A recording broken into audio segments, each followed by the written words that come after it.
Autumn, 1957. In a city that does not appear on any map, the cooling system on a tank of radioactive waste has failed. At 4:20 this afternoon, that tank will explode, with the force of up to 100 tons of TNT. And almost no one on Earth will hear of it.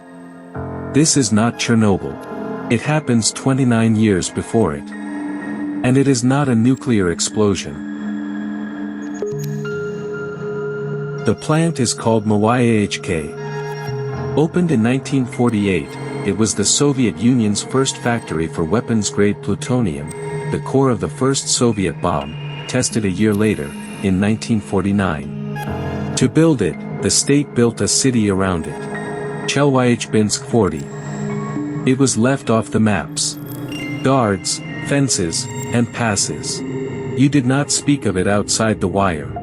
Over the years its name would change, Chelyabinsk 40, then Chelyabinsk 65. Today it is called Ozworsk. The city itself had no name the world was allowed to know. When the accident finally surfaced, it borrowed one, from Kyshtym, the nearest town that did appear on a map. Plutonium came at a price, rivers of waste. For years, the plant released liquid radioactive waste into the Techu River, and into a lake called Karasijai. Those discharges were separate from the 1957 accident. The hottest waste was stored underground. It was kept apart, in steel tanks, sealed in concrete, cooled by water. Inside one of them, tank number 14, sat 70 to 80 tons of nitrate acetate salts. Chemistry that must never be allowed to overheat. The tank had one job, to stay cold. Cooling water ran around its outside, in a jacket. The radioactive waste sat within. What it held was high-level waste, the most radioactive residue of making plutonium. Then the system that drove that water failed. With nothing to carry the heat away, the contents began to dry. The liquid boiled off. What remained was a dry mass of salt, and, hour by hour, it grew hotter. Reliable sources cannot establish how long the overheating lasted. Only its result is known. The temperature climbed toward 350 degrees Celsius. At that heat, nitrate acetate salts are, in effect, an explosive. It was an ordinary Sunday at the plant. Inside the tank, the temperature kept rising. September 29th. At 4:20 in the afternoon, the dry mass detonated.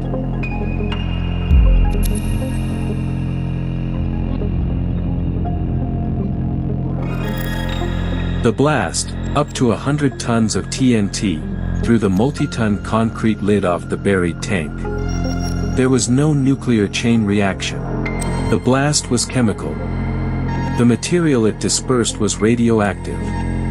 A column climbed a kilometer into the sky, smoke, dust, and radioactive salt.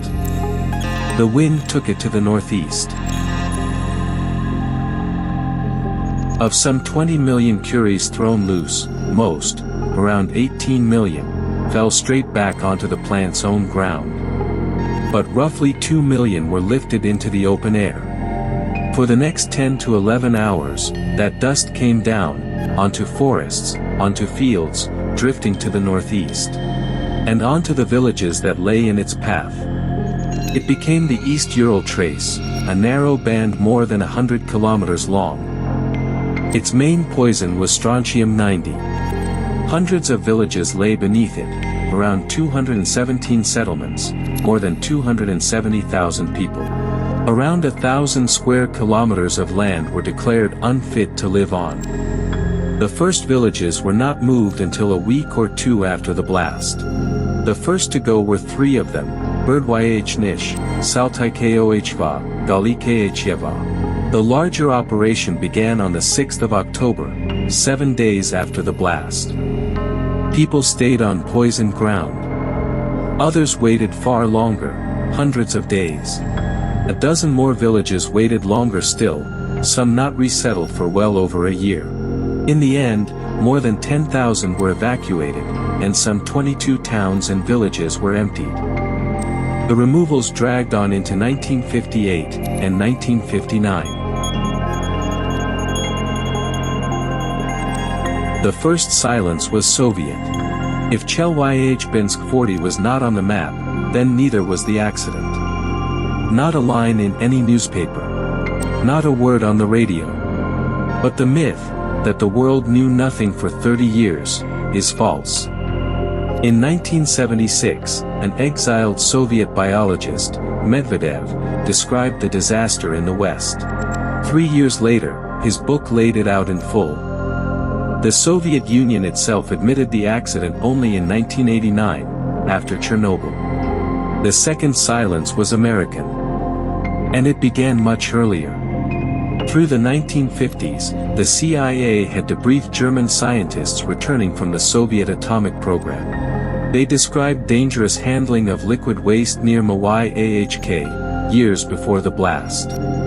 By 1958, rumors reached Washington, an accidental atomic blast in the Urals, dozens dead.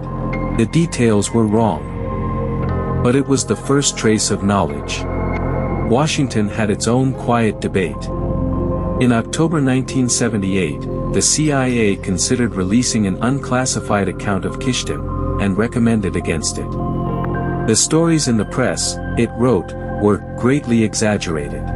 A waste tank explosion, the memo called a scientifically incredible event. Better, it judged, not to get caught in the middle. No acute radiation sickness was recorded at the site. The cost unfolded over decades: resettlement, abandoned land, and an increased cancer risk among those exposed.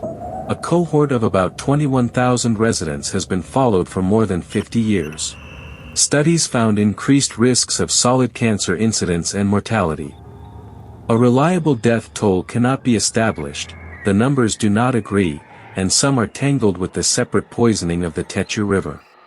Decades later, when the world built a scale for nuclear events, Kyshtym would be rated at level 6, the only accident ever placed there. It has been called the Chernobyl before Chernobyl. Kyshtym remained officially unacknowledged until 1989. The US military calls nuclear weapon accidents broken arrows. Kyshtym was not one. It was the waste left behind by the weapon.